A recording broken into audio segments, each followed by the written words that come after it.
Hello, हाँ एमन। हाँ हेलो शिवाल, तुमने बजट देखा है? हाँ, अभी उसी की रिसर्च पे लगा हूँ। यार I think it's getting serious, we should discuss it. Yeah sure, come over. Yeah I will be there.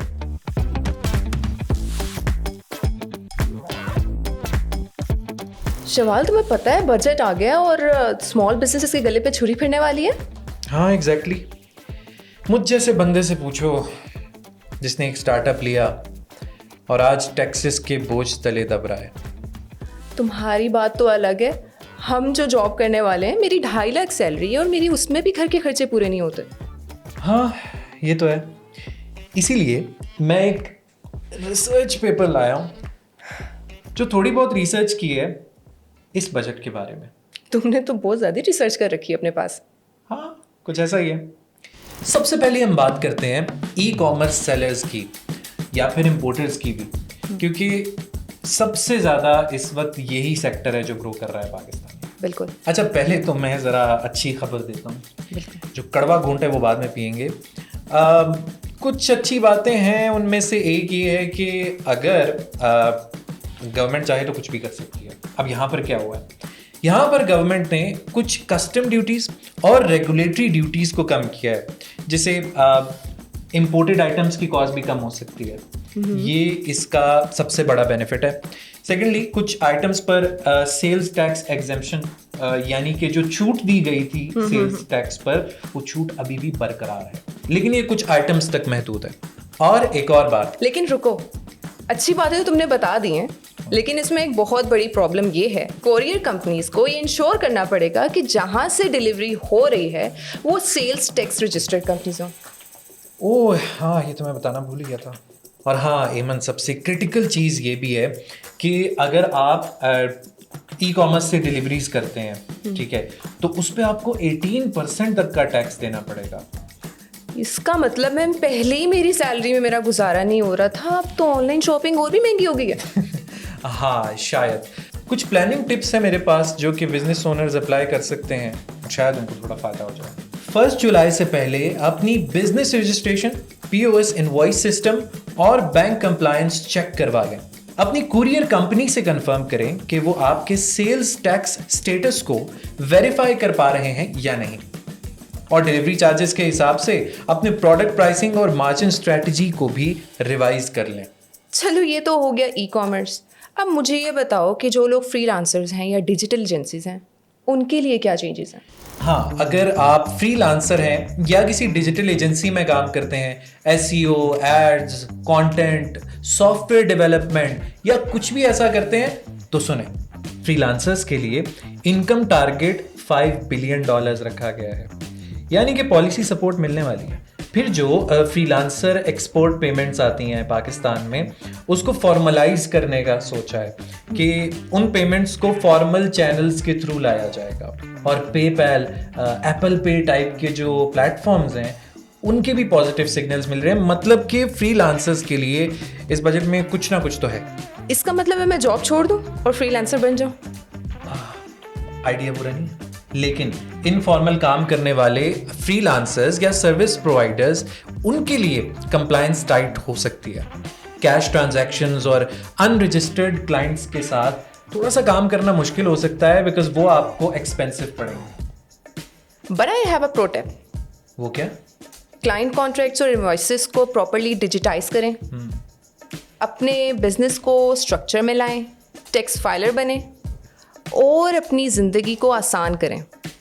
तो मतलब प्रॉपर टैक्स फाइलर बनने का वक्त आ गया। लेकिन नॉन टैक्स फाइलर से क्या होगा शवाल? अब जो फाइलर नहीं है, लाजमी बात है वो फाइलर हो जाए। That's it. अच्छा एमन, कुछ इम्पोर्टर्स और स्मॉल स्केल मैन्युफैक्चरर्स का भी बताएं। हाँ, अगर आप इम्पोर्टर हैं या छोटी फैक्ट्री चला रहे हैं, तो बजट ने कुछ एडिशनल कस्टम ड्यूटीज़ रिड्यूस की हैं, जिससे कुछ रॉ मटेरियल थोड़े सस्ते होंगे। अल्हम्दुलिल्लाह। जैसे स्मॉल एंड मीडियम इंटरप्राइज के लिए इनकम टैक्स रिलीफ को कंटिन्यू रखा गया। अब कुछ इसी रिलेटेड बुरी खबरें हैं मेरे पास। अच्छा, बताओ। अब जैसे कुछ इंडस्ट्रीज हैं जो कि इम्पोर्ट्स करती हैं, for example machinery, equipment, raw material जो भी बाहर से आता है, उस पर 5th स्केड्यूल एग्जेम्पशंस थे, जिनमें से अब कई को हटा दिया गया। अच्छा, तो अब इन बिजनेस ओनर्स के लिए बुरी खबर ये है कि अगर आप सामान इंपोर्ट करवाते हैं तो आपको रॉ मटेरियल पर फुल सेल्स टैक्स और कस्टम ड्यूटीज देना पड़ सकती हैं। But here's a smart way to save money. अपने अकाउंटेंट से डिस्कस करें कि कौन से आइटम्स पर अब कितना टैक्स लगेगा। इन्वेंट्री और कैश फ्लो के हिसाब से स्टॉकअप करने का प्लान बनाएं। हाँ, प्लान तो मेरा भी था गाड़ी खरीदने का, पर अब नहीं लगता इस बजट के बाद मैं खरीद सकूंगा। पता है 18% टैक्स लग गया है गाड़ियों पे। 18%? हाँ। ये कुछ ज्यादा नहीं है? पहले कितना था? देखो, लेट मी एक्सप्लेन। जैसे कि एक 660 सीसी गाड़ी है, उससे लेके 1300 सीसी से कम इंजन्स वाली गाड़ियां, मैं इस वक्त गैसोलीन इंजन्स की बात कर रहा हूं, उस पर 1% टैक्स लगा है। यानी कि अगर आप फॉर एग्जांपल ऑल्टो खरीदते हो तो आपको 1,70,000 से 1,75,000 रुपए इजाफी टैक्स में देना पड़ेंगे। यानी अब नॉर्मल गरीब बंदा गाड़ी भी खरीद नहीं सकता। वैसे गरीब बंदा ऑल्टो पहले भी खरीद नहीं सकता था, और जिसे समझा जाता है कि सबसे सस्ती गाड़ी है। हाँ। और अब आगे सुनो जरा, 1300 सीसी से 1800 सीसी तक की गाड़ियों पे 2% टैक्स लगा। यानी कि मिसाल के तो अब मेरी इतनी अच्छी मैथ्स नहीं है, बस अब गाड़ी आपको कितने की मिलेगी वो हिसाब किताब आप खुद कर लें। अब मुझे पता है तुम क्या बोलने वाले हो। हाँ। 1800 सीसी से ऊपर की जितनी भी गाड़ियां हैं उन पे 3% इजाफी टैक्स लगने वाला है। वाह। यानी कि 1 करोड़ से जो ऊपर वाली गाड़ियां हैं उनमें 10 से 12 लाख का इजाफा हो गया। एग्जैक्टली। लेकिन मेरी दोस्त मरियम तो कह रही थी कि वो हाइब्रिड गाड़ी लेगी क्योंकि उस पे गवर्नमेंट की तरफ से टैक्सेस कम पे करने पड़ेंगे। हाँ, और उन्हीं हाइब्रिड गाड़ियों पे जब 8% टैक्स था, अब उसको 18% कर दिया गया। हाय, मुझे तो नहीं लगता कि मैं गाड़ी ले पाऊंगा। मेरे पास इसकी एक प्लानिंग टिप है। क्या? या तो आप किसी मुआवजे का इंतज़ार करें या फिर कोई महंगी गाड़ी ले लें, क्योंकि गाड़ी तो अब सस्ती होने से रही। अब जो बंदा गाड़ी नहीं ले सकता, खुद सोचो कि वो ज़मीन खरीदे, फिर उसके ऊपर घर बनाए, ये सब उसको कितना एक्सपेंसिव पड़ेगा। नहीं, थोड़ा हौसला करो, क्योंकि जो प्रॉपर्टी में इन्वेस्ट करने वाले लोग हैं उनके लिए इस बजट में ख़ास रिलीफ भी दिया गया। क्या रिलीफ है वो? जैसे अगर आप कोई प्रॉपर्टी परचेज करते हैं तो उसमें 4% से 2.5% विद होल्डिंग टैक्स कर दिया गया है, और जो फेडरल एक्साइज ड्यूटी है वो 7% से 0% कर दी गई है। यानी अबॉलिश, खत्म। बिल्कुल। नाइस।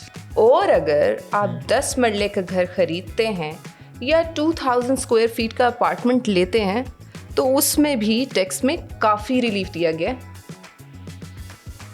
हाँ, ये सब बातें इंटरेस्टिंग हैं, थोड़ा सा रिलीफ तो दिया गया है, लेकिन मुझे स्टिल लगता है कि ये जो सेलर्स के लिए टैक्स है ना, जो पहले 3.5% था और अब 4% कर दिया गया है, इसमें थोड़ा सा इजाफा हमें देखने को मिला है। और दूसरा याद आया कि नॉन फाइलर्स तो अब मुकम्मल तौर पर रिस्ट्रिक्ट हो चुके हैं ना। अब वो ना प्रॉपर्टी खरीद सकते हैं ना गाड़ी खरीद सकते हैं। यानी नॉन फाइलर के लिए ज़िंदगी काफ़ी मुश्किल कर देगी। हाँ, जैसे हमने पहले कहा कि आपको फाइलर होना पड़ेगा।